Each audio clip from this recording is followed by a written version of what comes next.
শাহবাগে ছাত্র দলের সমাবেশে নেতাকর্মীদের ব্যাপক সাড়া। ফ্যাসিবাদ উগ্রবাদ ঠেকাতে শিক্ষার্থীদের সচেতন থাকার আহ্বান তারেক রহমানের। আজকের এই তারুণ্য, আজকের এই শিক্ষার্থীরা আগামী বাংলাদেশ তারুণ্যের প্রথম ভর, ধানের শীষের দক্ষিণ ভর। শহীদ মিনারের জনসমাবেশ থেকে নতুন বাংলাদেশ গড়ার ইশতেহার দিচ্ছে এনসিপি। জুলাই ঘোষণাপত্রের সাংবিধানিক স্বীকৃতি দাবি। ফ্যাসিবাদী শাসনকে পরাজিত করে এক অবিস্মরণীয় বিজয় অর্জন করেছিলাম।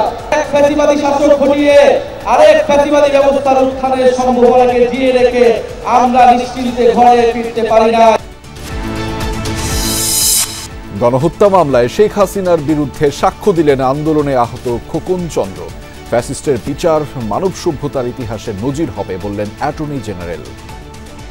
মানুষকে গুলি করে হত্যা করা হয়েছে, ল্যাথেল উইপন ব্যবহার করা হয়েছে। আমরা এই অপরাধের বিচার চেয়েছি। ট্রাইব্যুনাল প্রমাণ করতে পারে যে ন্যায় বিচার নিরপেক্ষ, দৃঢ় এবং অনিবার্য। শেখ হাসিনাকে হঠাতে এক দফা কর্মসূচি ঘোষণা হয় ৩ আগস্ট। নানা শ্রেণী পেশার হাজার হাজার বিক্ষুব্ধ মানুষ জড়ো হয়েছিল শহীদ মিনারে। মর্মান্তিক দুর্ঘটনার ক্ষত আর সহপাঠী হারানোর শোক নিয়ে ক্যাম্পাসে ফিরল মাইলস্টোনের শিক্ষার্থীরা। এখনই নয় পাঠদান, ট্রমা কাটাতে চলবে কাউন্সিলিং। গ্রাহকের টাকা আত্মসাৎ করে ফ্লাইট এক্সপার্টের এমডি পালিয়ে যাওয়ার খবরে ৩ কর্মকর্তা গ্রেফতার। চেষ্টা চলছে মালিক সালমানের হদিস জানার।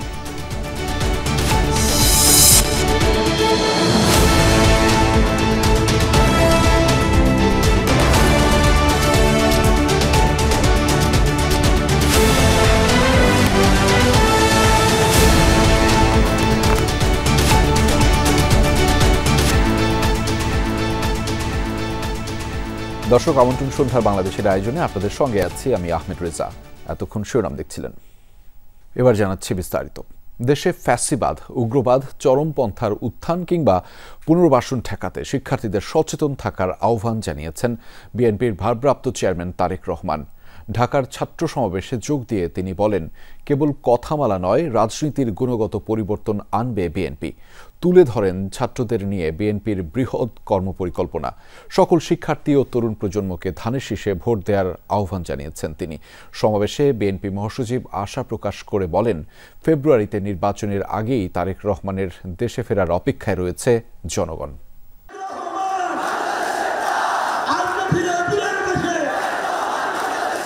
দেশের রাজনীতির বহু বাকবদলের সূচনা যে শাহবাগে জুলাই গণঅভ্যুত্থানের বর্ষপূর্তি সামনে রেখে তা যেন পরিণত হয় জনারণ্যে। মৎস্য ভবন থেকে শাহবাগ, শাহবাগ থেকে টিএসসি কিংবা কাঁটাবন থেকে শাহবাগ, সব পথ এসে মিশেছে এই চৌরঙ্গিতে।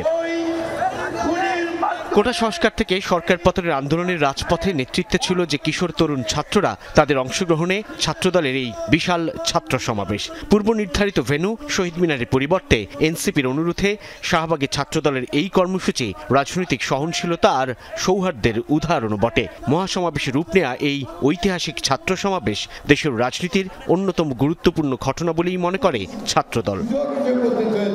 সমাবেশে বিগত আন্দোলন সংগ্রামে দীর্ঘ নিপীড়নের ইতিহাস তুলে ধরেন বিএনপি মহাসচিব। আমরা কোনোদিনই আমরা ফ্যাসিস্ট হাসিনাকে আর এই দেশে রাজনীতি করার কোনো সুযোগ দিব না। শপথ দিতে হবে। গোটা বাংলাদেশের মানুষ অপেক্ষা করে আছে এই ফেব্রুয়ারি মাসে নির্বাচন হবে। তার আগে গোটা বাংলাদেশের মানুষ অপেক্ষা করে আছে আমাদের নেতা তারেক রহমান সাহেব দেশে ফিরে আসবেন, তাই না? প্রধান অতিথি তারেক রহমান তরুণ শিক্ষার্থীদের দৃষ্টি আকর্ষণ করেন। তুলে ধরেন জ্ঞান ও মেধাভিত্তিক বাংলাদেশ বিনির্মাণে ছাত্রদের ঘিরে বিএনপির নানা কর্মপরিকল্পনা। শিক্ষার্থী এবং শিক্ষা ব্যবস্থার উন্নয়নে যে অর্থ ব্যয় করা হয় সেটিকে আমি বিনিয়োগ হিসাবে দেখি। একজন মায়ের চোখে যেমন বাংলাদেশ, তেমন একটি বাংলাদেশ আমরা গড়ে তুলতে চাই, নবীন এবং প্রবীণ সকলে মিলে। তারেক রহমান বলেন, দেশকে তাবেদার রাষ্ট্রে পরিণত করতে পতিত ফ্যাসিস্ট চক্র দেশের শিক্ষা ব্যবস্থাকে ধ্বংস করেছিল।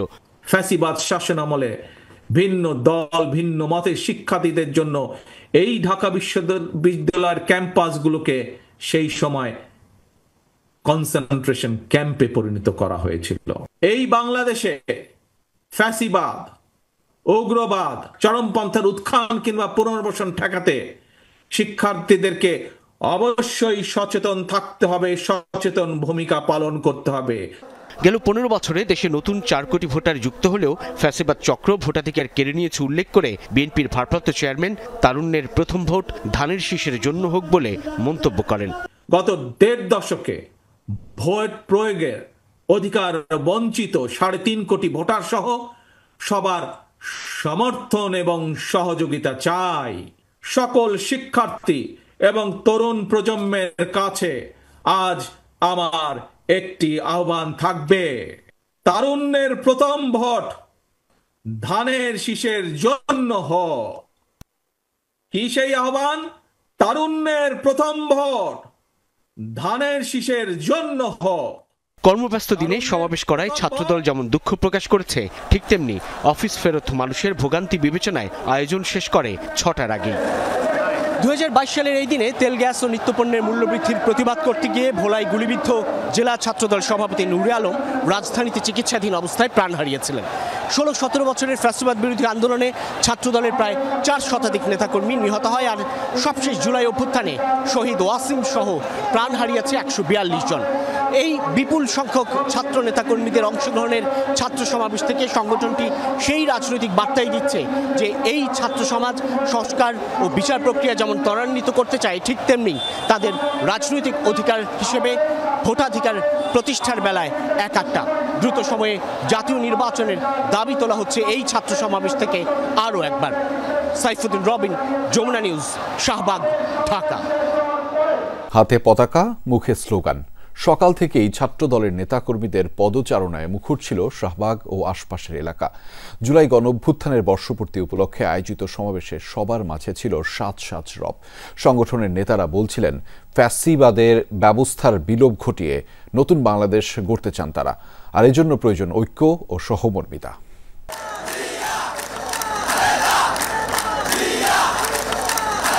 সমাবেশ শুরুর নির্ধারিত সময়ের আগেই কানায় কানায় পূর্ণ শাহবাগ। ছোট ছোট মিছিল নিয়ে বিভিন্ন ইউনিট থেকে নেতাকর্মীরা এসে যোগ দেয় জুলাই আগস্ট অভ্যুত্থানের বর্ষপূর্তির সমাবেশে। কর্মীদের চাঙ্গা রাখতে স্লোগান চলে সবখানে।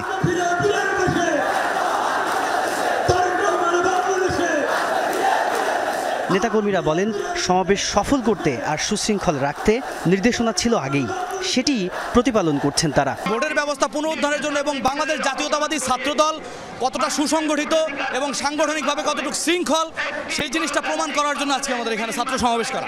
রাজপথে ছাত্রদল একত্রিত হয়েছিলাম, বিএনপি একত্রিত হয়েছিলাম, তারেক রহমানের নির্দেশে আমরা রাজপথ দখল করেছিলাম।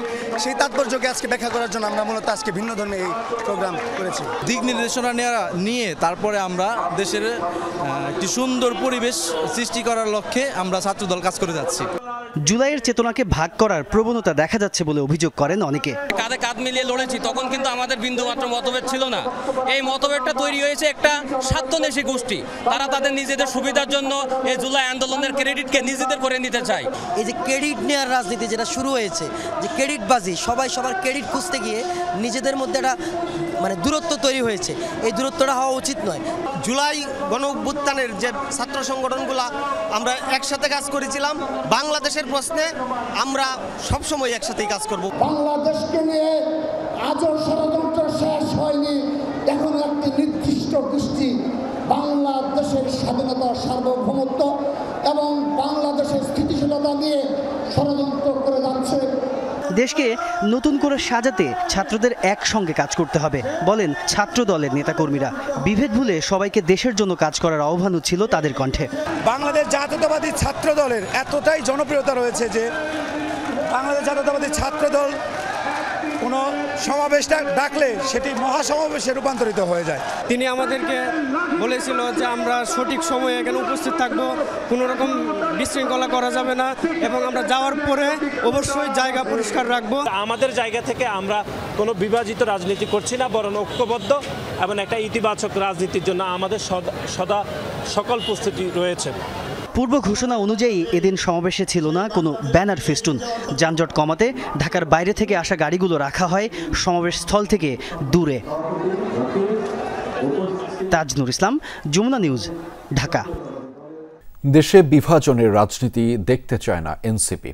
জুলাই গণঅভ্যুত্থানের বর্ষপূর্তি উপলক্ষে শহীদ মিনারে জাতীয় নাগরিক পার্টি এনসিপির জনসমাবেশে এই ঘোষণা দিলেন নেতারা। বলেন, মৌলিক সংস্কারের প্রত্যাশা যতটুকু পূরণ হয়েছে সেটির মাধ্যমেই জুলাই সনদের বাস্তবায়ন করতে হবে।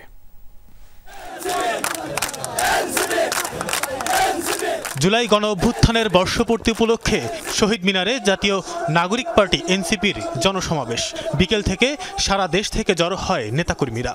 আমরা এমন রাজনীতি করব যেখানে আমাদের প্রবাসী ভাইয়েরা যারা দেশ গঠনে ভূমিকা রাখতে চান, যারা নির্বাচনে ভোট দিতে চান, তাদের সেই ব্যবস্থা আমরা নিশ্চিত করব। বাংলার এই ইয়াজিদ শেখ হাসিনার বিচার আমাদের সকলে মিলে আদায় করে থাকতে হবে। আমরা সমতা, ন্যায্যতা, অধিকারের প্রশ্নে কোনো আপোষহীনভাবে বিশ্বমঞ্চে উপস্থিত হতে চাই। বিকেলে একে একে মঞ্চে ওঠেন এনসিপি নেতারা। নেতাকর্মীদের উদ্দেশ্য করে দেন দিক নির্দেশনা। বলেন, আর হতাশার কথা বলতে চান না। আগামীতে যেভাবে বাংলাদেশকে দেখতে চান তা জানাতেই এই সমাবেশ।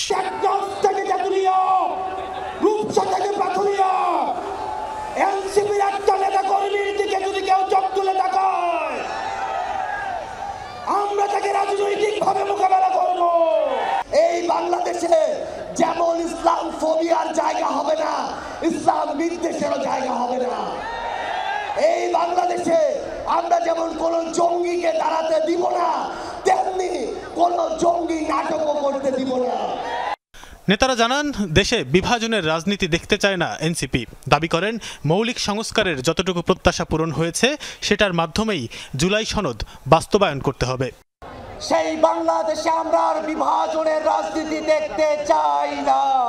মৌলিক সংস্কারের যতটুকু প্রত্যাশা পূরণ হয়েছে, বাংলাদেশের মানুষ অপেক্ষা করছে জুলাই সনদের প্রত্যেকটা কথা বাংলাদেশে বাস্তবায়ন করতে হবে। সমাবেশ থেকে জুলাই ঘোষণাপত্রের সাংবিধানিক স্বীকৃতির দাবি তোলেন এনসিপি নেতারা। সমাবেশ থেকে নতুন বাংলাদেশের ইশতেহার ঘোষণা করে এনসিপি। ফ্যাসিবাদী সরকারের পতন হয়েছে, বন্দোবস্তের বিলোপ আমরা ঘটাতে পারিনি। তানভীর সিদ্দিক টিপু, যমুনা নিউজ, ঢাকা। এতগুলো মানুষের মৃত্যুর মধ্য দিয়ে যে বাংলাদেশ আমরা পেয়েছি। এদিন শেখ হাসিনা আসাদুজ্জামান খান কামালের বিরুদ্ধে সাক্ষ্য গ্রহণ শুরুর আগে সূচনা বক্তব্য দেন রাষ্ট্রের সর্বোচ্চ আইন কর্মকর্তা। বলেন, বিশ্বের স্বৈরাচারদের সমিতি করা হলে শেখ হাসিনা হতেন সেই সমিতির সভাপতি। পৃথিবীর ইতিহাসে এরকম স্বৈরাচারের জন্ম হয়নি। আমরা মনে করি, যদি স্বৈরাচারদের কোনো সমিতি করা হয়, তাহলে আজকে যে স্বৈরাচারের বিচারের মুখোমুখি এই রাষ্ট্র করেছে, যে খুনের বিচারের মুখোমুখি করেছে, সেই সমিতির সভাপতি হতে পারে।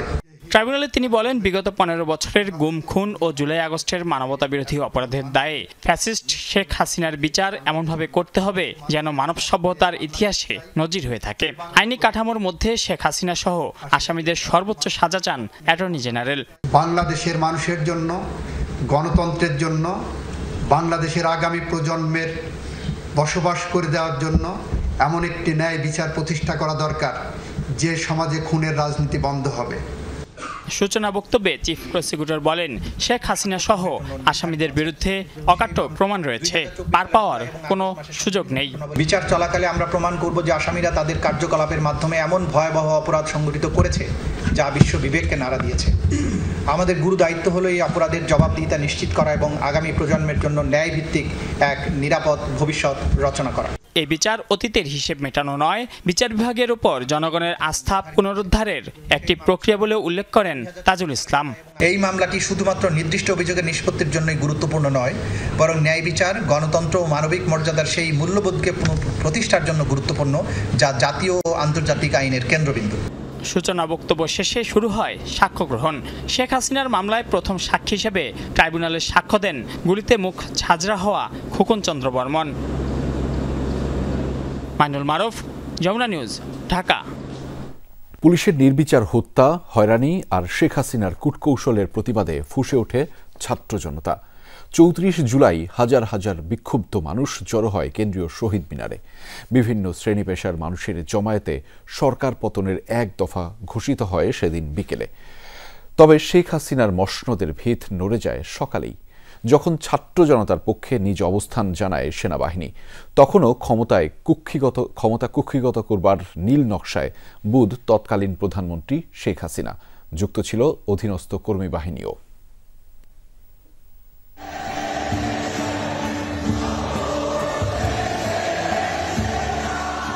ক্যালেন্ডারের পাতায় সেদিন ৩ আগস্ট ২০২৪, কিন্তু আন্দোলনকারীদের কাছে দিনটি ৩৪ জুলাই।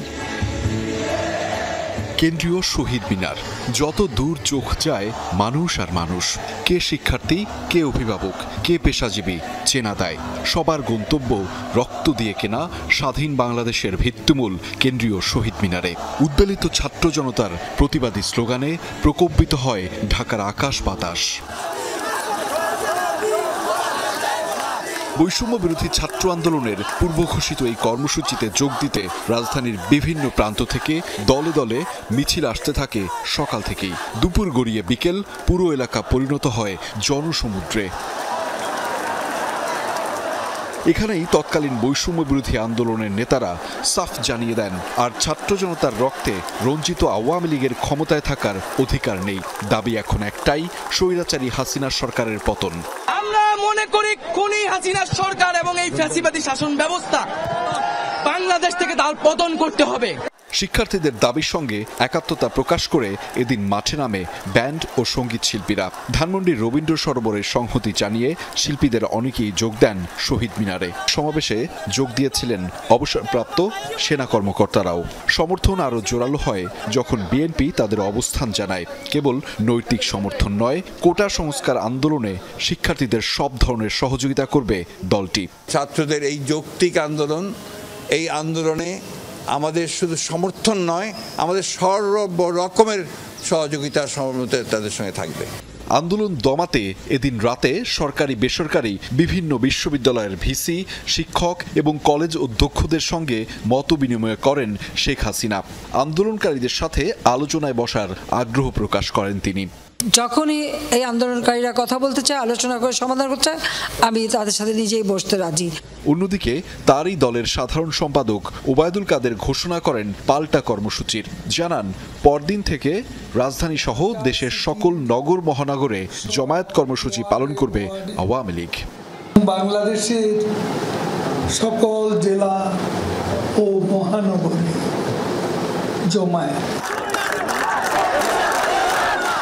এই পরিস্থিতিতে সেনাবাহিনীর ভূমিকা কি হবে সেদিকেই নজর ছিল রাজনৈতিক বিশ্লেষক সহ আপামর জনতার।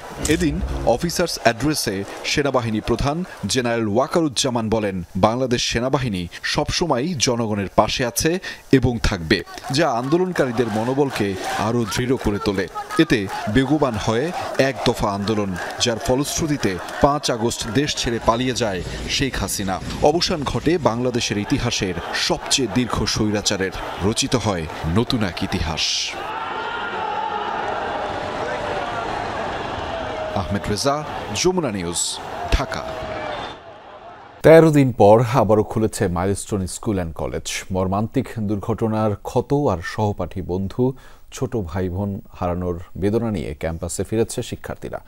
ভয়ার্ত চোখগুলোতে এখনও আতঙ্ক। ক্যাম্পাস খুললেও এখনও বিপর্যস্ত অনেক শিক্ষক, শিক্ষার্থী, অভিভাবকরা।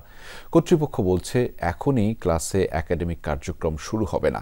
সবাইকে মানসিক ট্রমা থেকে বের করে আনতে ধারাবাহিকভাবে চলবে কাউন্সেলিং। দীর্ঘ 13 দিন পর আবারও প্রিয় ক্যাম্পাসে মাইলস্টোন স্কুল অ্যান্ড কলেজের শিক্ষার্থীরা।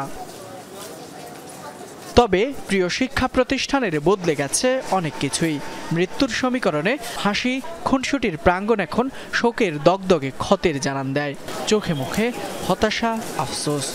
আজকে ওদের কেউই নেই। আমাদের এই কলেজের প্রাঙ্গণ ওদের কিচিরমিচিরে প্রাণবন্ত ছিল, কিন্তু আজ এই কলেজ যেন তার প্রাণ হারিয়ে ফেলেছে। যারা হারাইছে তাদের কথা মনে পড়তেছে। আমার নিজের ছোট ভাইয়ের ক্লাসমেট মারা গেছে, তো সব মিলে খুবই বাজে লাগতেছে, ভালো লাগার কিছুই নাই এখানে। দাদা অনেকে বাই বাই বলে ডাকতো, অনেকে খেলাধুলা করতো, আজ এই অবস্থা দেখে অনেক মর্মাহত লাগছে। শনিবার বিমান দুর্ঘটনায় নিহতদের আত্মার মাগফিরাত কামনা ও আহতদের দ্রুত আরোগ্য কামনায় দোয়া মাহফিল করে মাইলস্টোন কর্তৃপক্ষ। এতে অংশ নেয় প্রায় 4000 শিক্ষার্থী, শিক্ষক ও স্টাফ। সেই ধারা অব্যাহত ছিল আজও। চোখের সামনে ঘটা বিপর্যয় ভুলতে পারছেন না অনেকেই, তাই কাউন্সিলিং এর মাধ্যমে ধীরে ধীরে শিক্ষার্থীদের ক্লাসে ফেরানোর পরিকল্পনা কর্তৃপক্ষের। বুধবার থেকেই ধীরে ধীরে শুরু হবে শ্রেণীকক্ষের কার্যক্রম।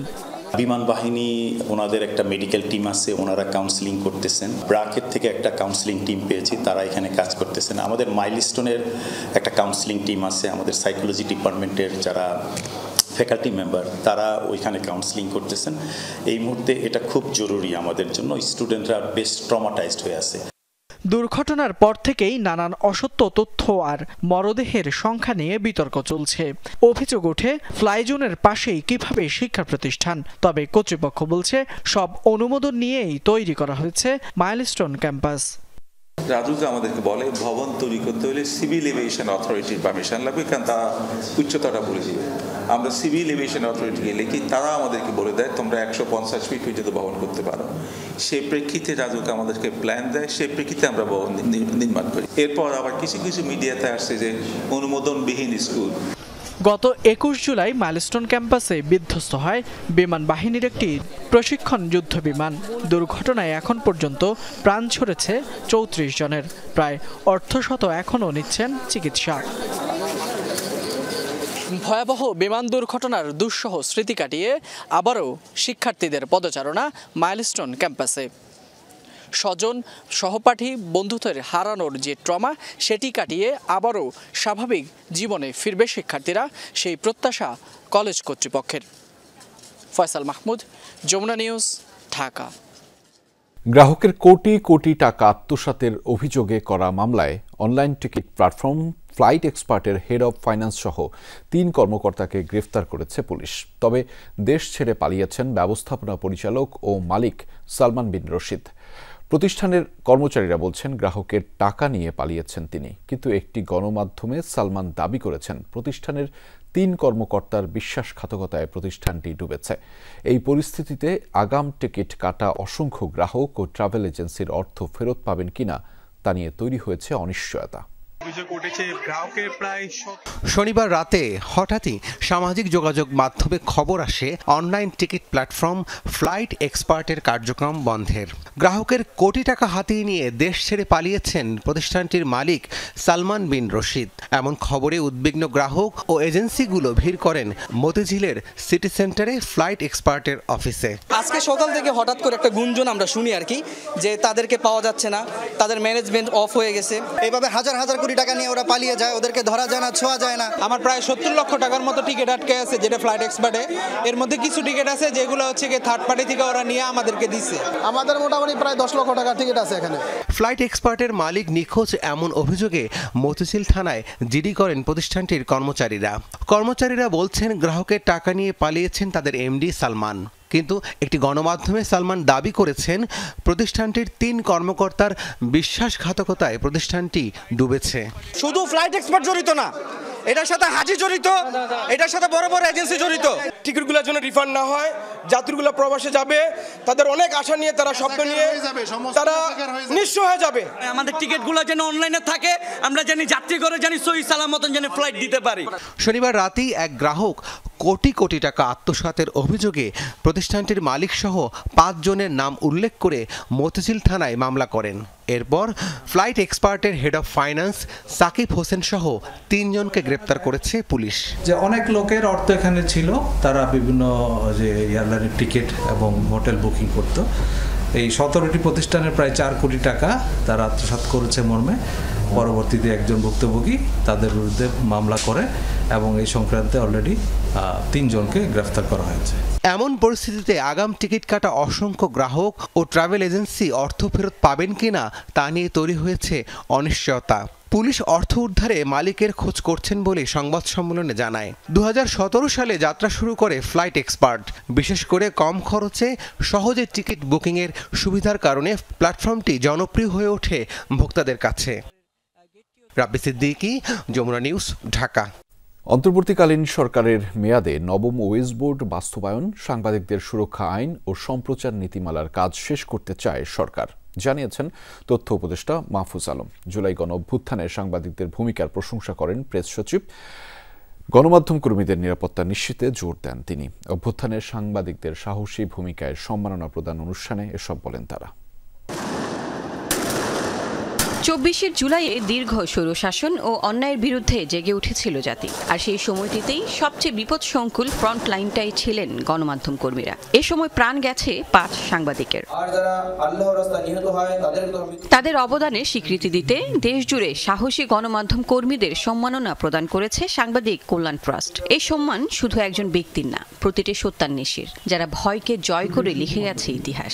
যারা এই আন্দোলনে কাজ করেছেন, গণ অভ্যুত্থানের ছাত্র জনতার সঙ্গে যারা কাঁধে কাঁধ মিলে কাজ করেছেন গণমাধ্যম কর্মীরা, তাদের একজন হয়ে আসলে আমি বগুড়ার একজন হয়ে আসলে এই সম্মাননা গ্রহণ করলাম। সংবর্ধনা বা সম্মাননা মূলত সাংবাদিকতাকে উৎসাহিত করে এবং সাংবাদিকতাকে অনেক বেশি প্রসারিত করে, স্বাধীন সাংবাদিকতাকে সমর্থন করে। নৈতিকতার প্রশ্ন আসে, অনেক সময় অনেক বিষয় চলে আসে, সেই জায়গা থেকে বের হয়ে সৎ, সাহসী এবং সাদাকে সাদা এবং কালোকে কালো বলবার যে সাহসী সাংবাদিকতা, সেটি যেন অব্যাহত থাকে। সেফটি না থাকা সত্ত্বেও আমি আমার দায়িত্ববোধের জায়গা থেকে আমি কাজ করেছি। অনুষ্ঠানে তথ্য উপদেষ্টা বলেন, বিগত বছরগুলোয় গণমাধ্যমকে আওয়ামী লীগ কুক্ষিগত করে রেখেছিল। আবার যেন রক্তক্ষয়ী পরিস্থিতি তৈরি না হয়, সেজন্য গণমাধ্যম সহ সব প্রতিষ্ঠানকে শক্তিশালী করতে চায় সরকার। আমরা চেষ্টা করছি যে শ্রম মন্ত্রণালয়ের সাথে কথা বলে বা আরও কয়েকটা মিনিস্ট্রি জড়িত, তাদের সাথে কথা বলে আমরা এটা 9th ওয়েজ বোর্ড বাস্তবায়নের কাজটা আমাদের সময়ে শেষ করে দিয়ে যাওয়া। এটা গত 6 বছর ধরে চলে আছে। পত্রিকা এবং টেলিভিশন থেকে শুরু করে অনলাইন সবগুলো মাধ্যমেই আসলে সাংবাদিকদের সুরক্ষা আইনটা আমরা মনে করি যে এটা একটা বড় রক্ষা কবচ হবে তাদের জন্য। আমাদের ইউনিয়নদেরকে বলবো, সেফটির জায়গায় আরও জোরে সোরে বলেন। অনেক পূর্বাচলের হিসাব কিতাব করেছেন, আমাদের সাংবাদিককে বাঁচান, তাদের সেফটি বেসটা লাগবে, সেফটি ইকুইপমেন্ট লাগবে, এটা খুবই এসেনশিয়াল। এবং তাদের যাতে একটা সম্মানের বেতন তারা পান। গণমাধ্যমের সাহসী ভূমিকার জন্য মানুষ জানতে পেরেছে কি ঘটেছিল, কেন ঘটেছিল। তাদের কারণে ইতিহাস বিকৃত হয়নি, এমন দায়িত্বশীল ভূমিকা বজায় রাখার পরামর্শও দেন তিনি। মাঠের সাংবাদিককে মূল্যায়ন করেন। লাভলি বিথি, যমুনা নিউজ, ঢাকা। একের পর এক সংঘর্ষ আর হত্যাকাণ্ডের ঘটনায় থমথমে রাউজানের শোডাউন করেছে বিএনপির এক গ্রুপের নেতাকর্মীরা। কয়েক কিলোমিটার দীর্ঘ মানববন্ধন থেকে তারা গিয়াসউদ্দিন কাদের চৌধুরীর ভাইস চেয়ারম্যান পদ স্থগিতের প্রতিবাদ জানিয়েছেন। অন্যদিকে 1 বছর ধরে 2 গ্রুপের সংঘাতে আতঙ্কে রয়েছে রাউজানের মানুষ। এই 1 বছরে 13 হত্যাকাণ্ডের মধ্যে 6টি রাজনৈতিক বলছে পুলিশ। রাউজানের গহিরা থেকে সদর পর্যন্ত কয়েক কিলোমিটার এলাকা জুড়ে সড়কের পাশে দাঁড়িয়ে সকাল 11টা থেকে 12টা পর্যন্ত 1 ঘন্টার এই মানববন্ধন করেন বিএনপির এক গ্রুপের নেতাকর্মীরা, যারা বিএনপির সদ্য সাবেক ভাইস চেয়ারম্যান গিয়াসউদ্দিন কাদের চৌধুরীর অনুসারী কর্মী সমর্থক। তার পদ স্থগিত করার প্রতিবাদে এই কর্মসূচি বলে দাবি মানববন্ধনে অংশগ্রহণকারীদের। দমন করতে হলে আলহাজ গিয়াসউদ্দিন কাদের চৌধুরীর কোনো বিকল্প নাই, না হয় রাউজানের মানুষ বিকল্প পথ বেছে নেবে। চৌধুরী পরিবারের রাজনীতি হচ্ছে রাউজানে ফিনিক্স পাখির মতো, এটা কখনো ধ্বংস করা দেওয়া যাবে না। ওনাকে বাদ দিয়ে রাউজানে কোনো কিছু চিন্তা করা এটা দুরূহ ব্যাপার। সসম্মানে রাউজানের জনগণের কাছে সম্মানের সহিত ফিরিয়ে দেওয়ার জন্য গত মঙ্গলবার রাউজানে বিএনপির চেয়ারপারসনের উপদেষ্টা গোলাম আকবর খন্দকারের গাড়ি বহরে হামলা ভাঙচুর সংঘর্ষের ঘটনা তদন্তে কেন্দ্রের গঠিত কমিটির আজ বা কাল রাউজানে আসার কথা। তার আগে এলাকায় প্রভাব বা আধিপত্য দেখানোর জন্যই মূলত গিয়াস কাদেরের কর্মী সমর্থকদের এই শোডাউন বলে ধারণা স্থানীয়দের। কয়েকদিন পর পর রাউজানে 2 গ্রুপের সংঘাত, সহিংসতা আর একের পর এক হত্যাকাণ্ডে আতঙ্কে এলাকার মানুষ। আমরা স্বাভাবিকভাবে আতঙ্কিত। আমরা চাই যে এভাবে দলাদলি না হয়ে আমরা শান্তিতে থাকি। কোনো সমস্যা হচ্ছে কিনা, আমার বাচ্চা কাচ্চাদের কোনো সমস্যা হচ্ছে, অবশ্যই টেনশনে থাকি। খানাখানির মারামারি বেশি চলতেছে রাউজানের মধ্যে, বুঝছেন। ওইখানে গাড়ি জ্বলাই দিল, কি করলে এটা কি ভালো করছে না করার পথে কেউ মিলিতে কাজ করে নাই। মঙ্গলবারের হামলা সংঘর্ষ গোলাগুলির ঘটনায় থানায় এখনো মামলা হয়নি। গত বছরের 5 আগস্ট পট পরিবর্তনের পর 1 বছরে রাউজানে বিএনপির এই দুই গ্রুপের সংঘর্ষে নিহত হয়েছে 13 জন। 13টির মতো হত্যাকাণ্ড ঘটেছে। এর মধ্যে আপনার 6টি ঘটনাকে আমরা রাজনৈতিক বলতে পারি। রাউজানের আইন শৃঙ্খলা নিয়ন্ত্রণে আছে। গ্রুপিংয়ের কারণেই মাঝে মধ্যে দু একটা ঘটনা ঘটে, ফলে রাউজানের আইন শৃঙ্খলা বিষয়টা প্রশ্নবিদ্ধ হয়ে যায়। সর্বশেষ গত মঙ্গলবারের হামলা সংঘর্ষের পর থমথমে রাউজানের পরিস্থিতি। ঘটনায় গিয়াস কাদের চৌধুরীর ভাইস চেয়ারম্যান পদ স্থগিত এবং গোলাম আকবর খন্দকারের নেতৃত্বাধীন চট্টগ্রাম উত্তর জেলা বিএনপির কমিটি বাতিল করেছে কেন্দ্র। শহীদুল সুমন, যমুনা নিউজ, চট্টগ্রাম। 7,500 কোটি টাকা আত্মসাৎ ও পাচারের অভিযোগে গাজীপুর সিটি কর্পোরেশনের সাবেক মেয়র জাহাঙ্গীর আলম সহ দুজনের নামে মামলা করেছে দুর্নীতি দমন কমিশন। বিকেলে দুদকের প্রধান কার্যালয়ে সংস্থাটির মহাপরিচালক জানিয়েছেন, গাজীপুর সিটি কর্পোরেশনের সাবেক মেয়র জাহাঙ্গীর আলম পরস্পর যোগসাজশের মাধ্যমে সিটি কর্পোরেশনের ভুয়া টেন্ডার ও বিল তৈরি করে নিজেদের মালিকানাধীন ঠিকাদারি প্রতিষ্ঠানকে কাজ দেন। এর মাধ্যমে উন্নয়ন ও রাজস্ব তহবিল থেকে 7,500 কোটি টাকা আত্মসাৎ করে বিদেশে পাচার করেছেন। মামলায় জাহাঙ্গীর আলম ছাড়াও গাজীপুর সিটি কর্পোরেশনের প্রধান হিসাবরক্ষণ কর্মকর্তা গোলাম কিবরিয়াকেও আসামি করা হয়েছে। ব্রাহ্মণবাড়িয়ার বিজয়নগরে সিএনজি ও মোটরসাইকেলের মুখোমুখি সংঘর্ষের ঘটনায় নিহত হয়েছেন 4 জন। বিকেলে ঢাকা সিলেট মহাসড়কের রামপুর এলাকায় হয় এই ঘটনা। প্রত্যক্ষদর্শীরা জানিয়েছেন, ঢাকাগামী একটি মোটরসাইকেলের সাথে বিপরীত দিক থেকে আসা মাধবপুরগামী সিএনজির সংঘর্ষ হয়। পরে আরেক ঢাকাগামী মোটরসাইকেল নিয়ন্ত্রণ হারিয়ে দুর্ঘটনা কবলিত মোটরসাইকেলের পেছনে ধাক্কা দেয়। এতে ঘটনাস্থলেই 4 জন প্রাণ হারান। গুরুতর আহত অবস্থায় একজনকে হাসপাতালে নেওয়া হয়। খাটিহাতা হাইওয়ে থানার ওসি জানিয়েছেন, এখনও নিহতদের পরিচয় শনাক্ত করা যায়নি। ফিলিস্তিন রাষ্ট্র প্রতিষ্ঠিত না হওয়া পর্যন্ত নিরস্ত্রীকরণের রাজি নয় হামাস। শনিবার এক বিবৃতিতে সাফ জানিয়ে দিয়েছে স্বাধীনতাকামী সংগঠনটি। দাবি, ফিলিস্তিনি ভূখণ্ডে ইসরায়েলের দখলদারিত্বকে প্রতিরোধের পূর্ণ অধিকার রয়েছে তাদের। যতদিন না জেরুজালেমকে রাজধানী করে স্বাধীন ও সার্বভৌম ফিলিস্তিনি রাষ্ট্র গঠিত হবে, ততদিন অস্ত্র ত্যাগ করবে না তারা। যুক্তরাষ্ট্রের মধ্যপ্রাচ্য বিষয়ক প্রতিনিধি স্টিভ উইটকফের গাজা সফরের সমালোচনাও করেছে হামাস।